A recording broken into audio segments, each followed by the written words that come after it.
I do other things. So I work for another event production company called Rockstar Beer Festivals, and they do everything from like Harry Potter, Game of Thrones, Nightmare Before Christmas, themed beer festivals.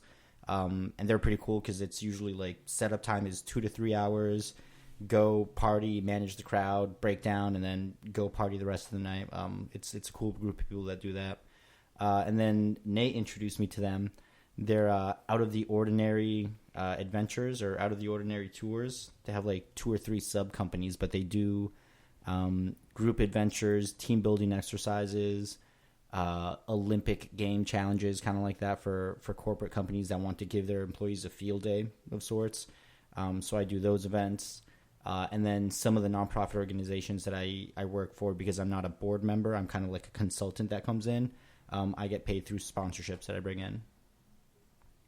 Interesting. Yeah. Nice. And Nate? So I work part-time right now for Diabetes Research Connection.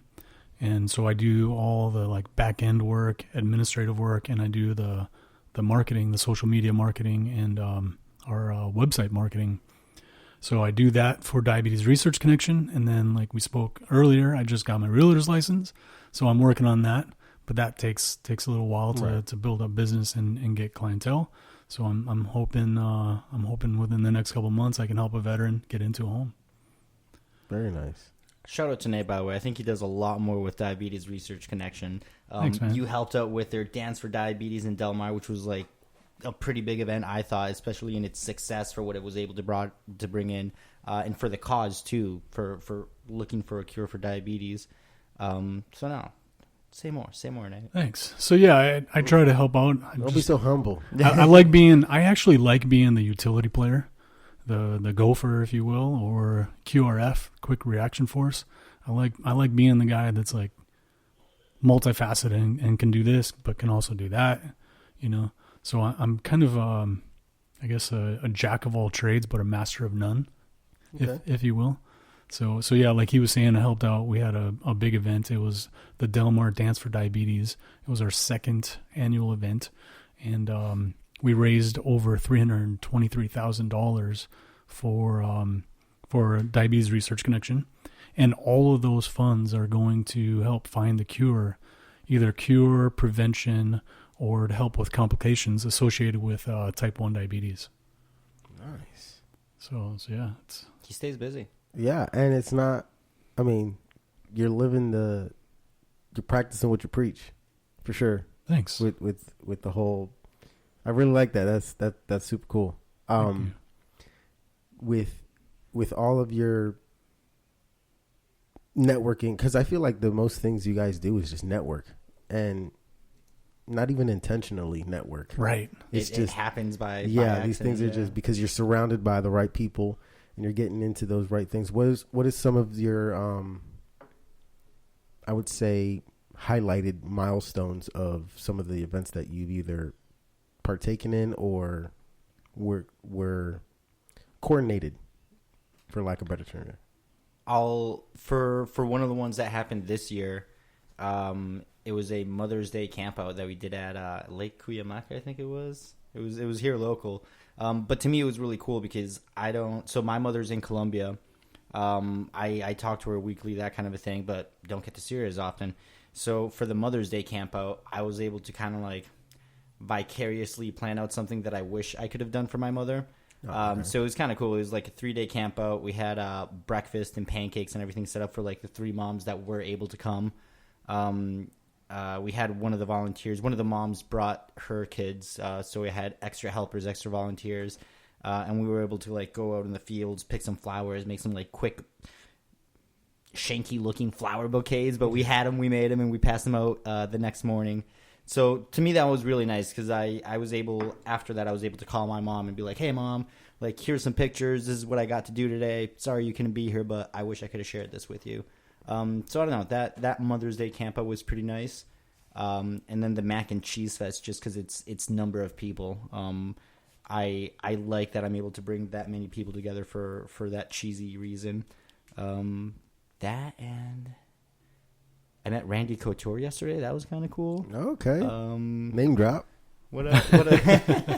What else? I don't know. There's been a lot. I think the biggest thing that I consider an accomplishment is kind of what you mentioned, where it's networking and volunteering. So having this happy balance that I have right now of being able to work and volunteer and get paid in certain aspects for what I'm doing, living, and enjoying. Yeah, I like that a lot. I find myself having too much free time.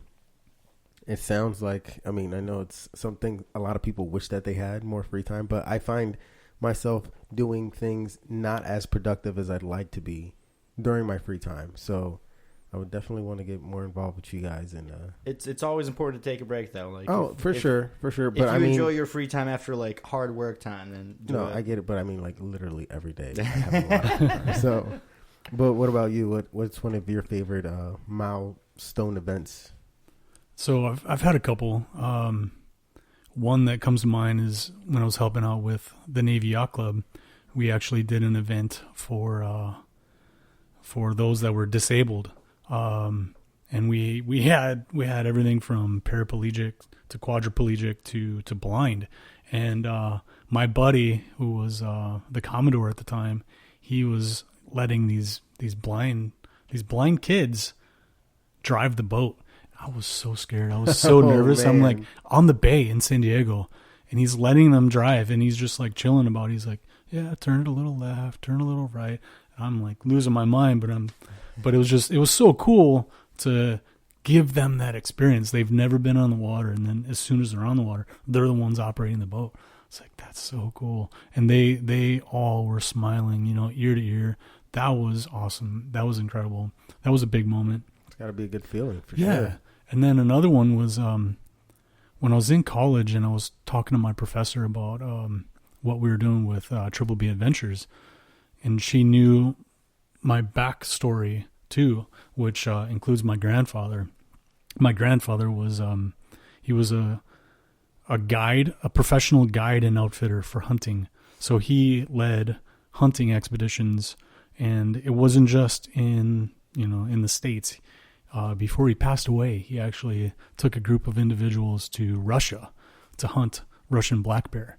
So, but that's always been in his life, and he kind of instilled that in me. So when my professor pointed out that, hey, you're kind of following in your grandfather's footsteps, who I really looked up to, I was like, that is awesome. Yeah. So that was a big moment. Yeah. Yeah. And then I'm going to kind of piggyback off Juan too. I'm going to do a little name drop.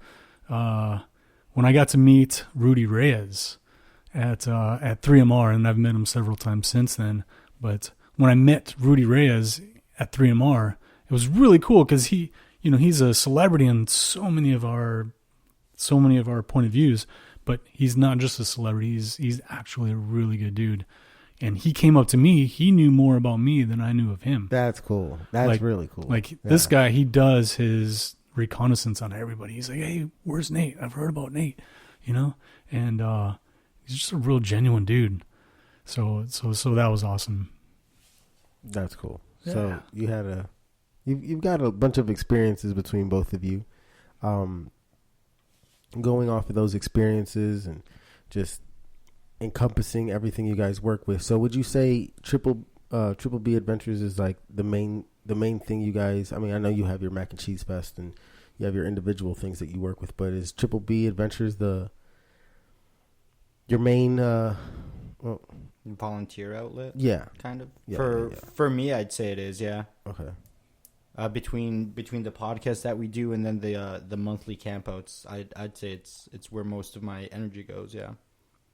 Yeah, I'd agree with that. And it's served as my it's serving as my outlet of sorts, and I'm learning so much, especially from the podcast. The guests that we come on, we get a nugget of information. We get a nugget of new knowledge nugget every time from every guest.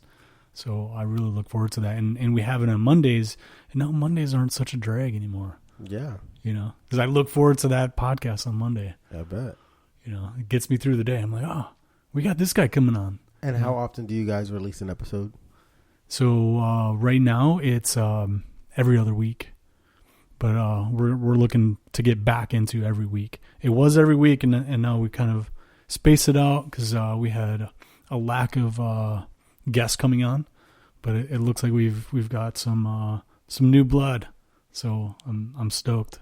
I'm stoked for that. Nice. And I know you were talking about earlier that you don't like to shove it down people's throats or Right. kind of like bring it up too much. But how do you go about trying to find that balance where, hey, right now should probably be the best time to start bringing it up right now or talk about it? Or how do you get a feel for that? What's your process like? I kind of ask about it when I get to know the person, so I see if they're doing something that's kind of noteworthy that would be worthy of highlighting in the veteran community. That's I throw it in there. I was like, hey, would you like to come on our podcast? Like, do you want to talk about this? In kind of like a straightforward, just ask them, hey, would you want to come on? Yeah, I'm kind of direct about it when I see them, and if they seem like they would be a good fit for the audience.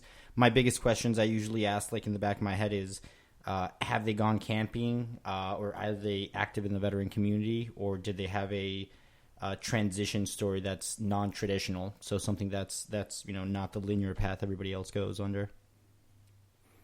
Yeah, and mine kind of happened kind of like the rest of my life, is just organically. I'm involved with the VFW. I'm the junior vice commander at Santee Post 9327. Ding. So yeah, I get people coming up to me and they're like, "Oh, what are you doing? What are you doing?" They see me setting up the podcast, I'm like, or I'll have the commander or the senior vice, refer people to me.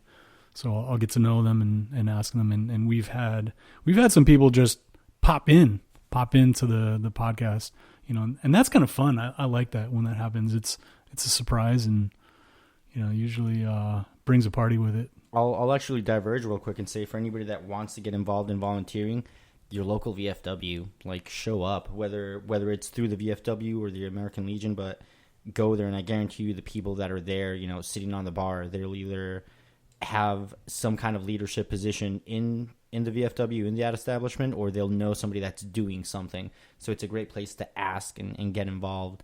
And just like he said, yeah, it's awesome. People just walk in, and they'll have a story. I think a few ones the last few that we've had are kind of like Vietnam vet stories, and it's like your typical crusty dude that walks in, but then he starts talking and he's got this really cool story, and it just goes from there. Yeah. And for people who are listening right now who don't know what a VFW is, because it's crazy when you asked me to be on the podcast, I was super excited, but I didn't even know what a VFW was. I mean, after I heard, Sure. Veterans of Foreign Wars, right? Yeah. After I heard what it is, it rang a bell, but still I was a little unfamiliar. So what exactly is a VFW, and how does, when I went to where we did the podcast, I seen plaques on the walls and awards and different things of that nature. So what exactly is it that they do? And so it's an organization that's their whole mission is to help veterans, and we go all the way up. We have representatives in the Senate and Congress. So we're the VFW is the one that helped create the GI Bill. And, they help with VA loans and any assistance that you may need as a veteran of a foreign war. They're there to help. And they help with, we have food drives, they help with the homeless. They help with, if you need clothes, if you need anything, they're there for you. We have chaplains, you name it. And how did you get involved? It was another one of those I was voluntold. It was funny. My team leader with Tip of the Spear real estate team, Brian Britton, he at the time was the junior vice commander, and he invited me to a VFW meeting. I was a member, but just a member, and he invited me to a Santee meeting, and then after I think two, maybe 3 tops meetings, he's like, all of a sudden he nominated me, didn't even give me any warning. He just nominated me for an officer position. And people just saw me and they're like, well, if Brian says he's okay, we'll nominate him. And next thing I know, I was a junior vice commander. And so yeah, it was just one of those voluntold things, and I didn't want to let Brian